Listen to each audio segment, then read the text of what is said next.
వి gold trusted gold buyers తాకట్టులో ఉన్న బంగారాన్ని విడిపించి ఈ రోజు ఉన్న మార్కెట్ ధరకే కొనబడును. మరిన్ని వివరాలకు సంప్రదించండి 7710772020. కొడంగల్ నియోజకవర్గంలో గ్రామ సభ కార్యక్రమం రసాభాసగా సాగింది. మద్దూరు మండలం రేణివట్ల గ్రామంలో నిర్వహించినటువంటి గ్రామ సభ కార్యక్రమంలో ప్రతిపక్ష పార్టీలకు చెందినటువంటి నాయకులంతా ఆందోళన చేశారు.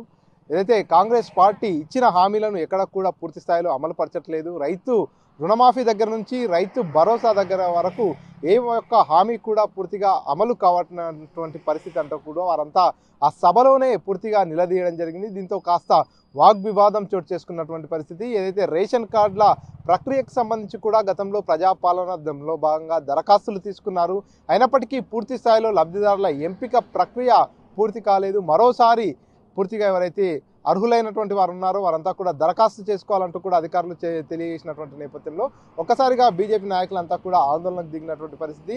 కాంగ్రెస్ ప్రభుత్వం కొలువుతీరి ఏడాది పూర్తయినప్పటికీ కూడా ఇప్పటికీ 6 గ్యారంటీలు పూర్తి స్థాయిలో అమలు పరచట్లేదు. కాగా పూర్తిగా ఎవరైతే లబ్ధిదారులు ఉన్నారో వారందరి దగ్గర నుంచి పదే దరఖాస్తులు తీసుకుంటున్నారంటూ కూడా ఒక్కసారిగా సభలో బీజేపీ నాయకులంతా కూడా వాగ్వాదం పెట్టుకోవడంతో కాస్త ఉద్రిక్తత వాతావరణం నెలకొంది.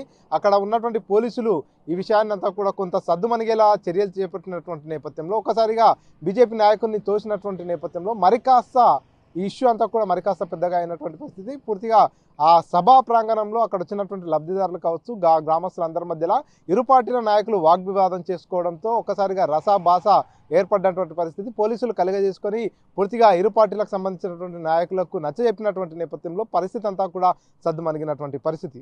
మన బడుగు బలహీన వర్గాల ప్రజలందరికీ కూడా ఉన్న సమస్యలన్నీ కూడా పరిష్కారం అవుతాయి, మన ప్రాంతాలంతా కూడా అభివృద్ధి చెంది మనం బాగుపడతామనే ఉద్దేశంతో మన ఎమ్మెల్యే గారిని మన ప్రజలందరూ కూడా మనమంతా ఓట్లేసి గెలిపించుకోవడం జరిగింది.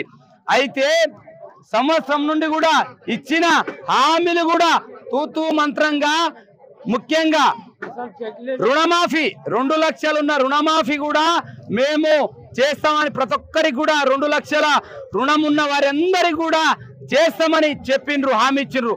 కానీ 100%లో 40% మాత్రమే ప్రతి గ్రామాల్లో, మండలాల్లో, పట్టణాల్లో ఉన్న రుణాలన్నీ కూడా 40% ఇప్పటి వరకు ఇవ్వడం జరిగింది. మిగతా 60% ఇవ్వలేదు. కానీ సంబంధిత మంత్రులు, ముఖ్యమంత్రి అందరూ కూడా ఏమంటున్నారు, రుణమాఫీ అందరికీ చేసినామని. ఇవి అబద్ధాలు చెప్పకండి. మరి ఇలా ఇదే విధంలో రేషన్ కార్డులు, ఇండ్లు, ఉచిత ఇండ్లు, తర్వాత రైతు భరోసా, రైతు బంధుని రైతు భరోసాగా మార్చి సంవత్సరానికి 15,000 ఇస్తామని హామీ ఇచ్చి ఇప్పటి వరకు నెరవేర్చలేదు. మరి ఇంద్రమ్మ ఇండ్లు ఇస్తామని చెప్పేసి 4-5 సార్లు అప్లికేషన్ల మీద ప్రజాపాలన అని చెప్పేసి 6 గ్యారెంటీల మీద అప్లికేషన్స్ తీసుకున్నారు. తర్వాత 2 సర్వేలు నిర్వహించిండ్రు, ఇండ్ల సర్వే సపరేటు, మళ్ళా సర్వే సభ్యుల సర్వే కూడా నిర్వహించిండ్రు. మళ్ళీ ఇప్పుడు కూడా తూతూ మంత్రంగా ఏదో కాంగ్రెస్ నాయకుల ద్వారా లిస్టులు బయటకేసి, అధికారుల ద్వారా లిస్టులు చూపెట్టి కొంతమంది మాత్రమే రేషన్ కార్డులు లిస్టులు వచ్చాయి. కొంతమంది అర్హులైన నిరుపేదలు నిజంగా రేషన్ కార్డులు లేవు, ఇండ్లు కూడా లేవు. నిజంగా అర్హులైన వారికి ప్రభుత్వ అధికారులు, మండల అధికారుల, జిల్లా అధికారులు, ప్రజాప్రతినిధులు కూడా ఉన్నవారందరూ కూడా ప్రతి ఇంటికి ప్రాపర్గా సర్వే నిర్వహించి అర్హులైన నిరుపేదలకు సంబంధిత పథకాలు ఖచ్చితంగా అందజేయాలని చెప్పేసి కోరుకుంటున్నాం. ప్రజల తరపున ప్రజల గొంతుగా మేము అధికారులకు విన్నవించుకుంటున్నాము. ఈరోజు జరిగిన గ్రామ సభలో చాలా మంది నిరుపేదలు వాళ్ళ పేర్లు ఆ లిస్టులలో, రేషన్ కార్డు లిస్టులో కానీ, ఇండ్లకు సంబంధించిన లిస్టులలో కానీ మా పేర్లు రాలేదని చెప్పారు.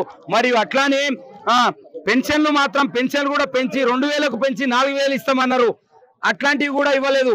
ప్రజాపాలనలో గతంలో ఇచ్చిన ప్రజాపాలన దరఖాస్తు తీసుకొని రసీదు కూడా ఇవ్వడం జరిగింది. చాలా మంది వీరి ఆన్లైన్లో ఎంట్రీ లేవు. ప్రజలందరూ కూడా ఆందోళన చెందుతున్నారు. ఇట్లాంటి హామీలు ఇచ్చి నెరవేర్చకుండా ప్రభుత్వం వచ్చే నెల, ఇంకో నెల అనుకుంటా సంవత్సరం గడిపింది. ఇదే విధంగా 5 సంవత్సరం కూడా ప్రభుత్వాలు ప్రజల పథకాలు కూడా నెరవేర్చకుండా ప్రభుత్వం కూలిపోయే పరిస్థితి ఉందని చాలా ఆందోళన చెందుతున్నారు. ఇప్పుడైనా కళ్ళు తెరిచి ప్రభుత్వ అధికారులు కానీ, ప్రజాప్రతినిధులు కానీ ముందుకొచ్చి, నాయకులు, కాంగ్రెస్ పార్టీ నాయకులు కానీ మిగతా వాళ్ళందరూ కూడా కలిసి మనకు సంబంధించిన నియోజకవర్గంలో ప్రజలందరికీ కూడా న్యాయం చేయాలి, ప్రజలందరూ కూడా తప్పకుండా ఇచ్చిన హామీలు నెరవేర్చాలని కోరుకుంటున్నాను. చైర్పర్సన్ నర్సింగ్ రెడ్డితో మణికంఠ, RTV, మహబూబ్ నగర్. మరిన్ని వీడియోస్ కోసం ఛానల్ ని సబ్స్క్రైబ్ చేయండి. లేటెస్ట్ అప్డేట్స్ కోసం వాట్సాప్ ఛానల్ ని ఫాలో అవ్వండి. ఆ లింక్ డిస్క్రిప్షన్ లో ఉంది.